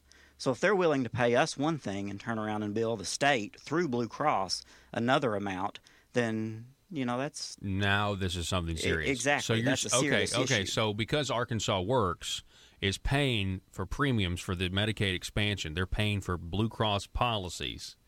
I see what you're saying. So now we have the taxpayer money being used to really collude with the whole process to put you guys out of business. Right. And that's what a lot of these pharmacies are facing. I have even heard, and we're talking with Brandon Cooper, he's the former president of the Arkansas Pharmacy Association. I've even heard that some of these pharmacies are getting letters from the CVS, and CVS is offering to buy them out, and it's like they want to corner the market, and then they'll be able to do whatever they want with their prices. Exactly, and we're the first step in that onslaught of taking over this state and filling all the prescriptions for everyone in the state through Blue Cross. They think we're easy pickings because they can pick on the small independent pharmacies, and a lot of them are in these smaller towns. I mean, that's the only healthcare professional that's available, for miles and miles in a lot of these smaller towns. And instantly, after they cut this reimbursement rate at the beginning of the year, then we started kind of pushing back on that a little bit. Well, then Blue Cross just decided, well, we'll allow them to just apply it to all commercial plans. So now it's not just tax dollars. They're playing these same schemes with a lot of local employers in the state of Arkansas. Yeah. And like you mentioned, then they start faxing these letters that you'll come in the morning to the pharmacy, and then there'll be a fax on the fax machine, and it says, "Are you interested in selling your pharmacy?" And it comes straight from CVS. So, they're devaluing their competitors so they can rush in and pay bottom dollar and then take over. They pay bottom dollar, and if they succeed in cornering the market, I would imagine you're going to see pharmacy wages take a dive in terms of what it takes, to hire a pharmacist. And that's already happened, Paul. That's why time is of the essence here. That's why we're pushing on the state legislature to do something, because even in our own pharmacy, we're already we're forced with laying off employees, or like we're going to try to do, cut back on hours. Mm-hmm. And those are jobs. That's small businesses. Yeah. That's the backbone of our democracy here in America, are these small mom and pop businesses. And now you've got these big corporations coming in and, trying to push around the legislature and get their way. Okay, so there's a bill out. There's potential fixes out there, right? What do you know about the potential fixes? Because they're talking about special sessions, things like that. I did a whole segment this morning on how these letters from Speaker Gillum and Jonathan Dismang are actually taking power away from the legislature. They're trying to perform some choice architecture. But see that Conduit for Action article, folks, if you want. It's up right now about the end of our representative democracy. It's really important. But I guess from a pharmacist standpoint, like you know the problem. Is the governor right now supporting a fix that is acceptable to you? No. Okay, he's no. not. And I mean, he's basically leaving up to the legislature. Well, like you said, they're putting these rules in place, to say, well, you've got to have 2/3 majority to even hear something. Yeah. Well, there's already bills in place. Senator Ron Caldwell. Okay, Senator Caldwell has a bill. Has a bill, and then there's an equal one in the House. To try to bring this up before the legislature. I'm told that ASA doesn't support Caldwell's bill. That's what I'm told. Well, and that's because think about this, though, Paul. I mean, you've got the three people actually that are standing in the way of this legislation, which deals with taxpayer dollars, number one. Number two, we're trying to save small businesses here and jobs. You've got the governor, you've got the president pro tem of the Senate, and you've got Jeremy Gillum. What do all three of those have in common? They all worked to create this Arkansas Works plan. So see, you see here that they're trying to save face here. You know, they don't want to admit that a program that they helped create has gone horribly off the tracks, and we want to correct that. Wow, that's really well said. There is a lot of that, and you know, from a political standpoint, I'll just say, I mean, I've been following that issue for a long time. They've kind of staked a lot of their political careers on the success of this, and so you're right. There's certainly nobody ever wants to admit they're wrong, but politicians especially, they never want to admit that they've done something that's affected you guys in a and I mean, we've given them proof. You know, that if you would have just put these same patients in our traditional Medicaid program, which is very well run. The pharmacists get paid. They negotiate prices. They bring the cost of drugs down. But the main thing that they do is they use cost-effective medications. First of all, they look at what's effective. You know, a lot of these PBMs, what do they base their drugs that they put on their formulary? Well, they're playing the other side of the equation. Not only are they paying us less, they're making pharma compete against each other and the big drug companies, because then they have to pay back rebates to even get their drugs on the plans. So you've turned this Arkansas Works program over to these people who simply want to keep, you know, driving up the prices because they get bigger rebates back. Yeah, and the taxpayers are a stable, and we're footing the bill. Yeah, we're a stable revenue source. Exactly. So, do you know of any pharmacies that turn prescriptions away because they lose money? We do. We've done it ourselves in our own pharmacy, and you know, we had a hearing on this. Senator Ron Caldwell also chairs a committee on the Health Insurance Exchange and the Oversight Committee, and we had a hearing a few weeks back. You mentioned that earlier, you know, and I mean, the room was packed. They said it was the largest crowd they ever had there because all the pharmacists were down there, you know, trying to bring light on this situation, and you know, part of that committee hearing that they had, you know, was just to try to get to the root cause of this issue. You know, and there were, a lot of eyebrows were raised there, because one thing is Arkansas Blue Cross, if you think about it, they are in direct collusion with CVS Caremark because they are beholden to them to process their prescriptions. Well, part of this, the Arkansas Works plans, that goes back to the Affordable Care Act. You know, and through that, there's a law in place that says that you have to spend a certain amount of premium dollars on direct medical care. Well, CVS Caremark made a deal with Blue Cross, in my opinion, which I think you'll see, you know, the facts laid out in front of you there to support this. But they actually want the cost of those medications to be higher, because that way that shows that they're spending more of that money and they don't have to pay that back as a rebate to the taxpayers. Ladies and gentlemen, that was Mr. Brandon Cooper, an interview that we did with him on Monday. He's the former president of the Arkansas Pharmacists Association. That's all the time that we have for today, but we are leaving. Joe and I right now are headed to the Marble Palace in Little Rock for a rally of pharmacists today. It's going to start at 11 o'clock. So check Facebook.com/Conduit News throughout the day. Click on notifications so you'll get notified. Like the page, because we're going to be live streaming this event. You don't want to miss it, all right? That's Facebook.com/Conduit News. I'm Paul Harrell. We'll see you tomorrow. If you can't tune in throughout the day on the Facebook page, Arkansas, be safe.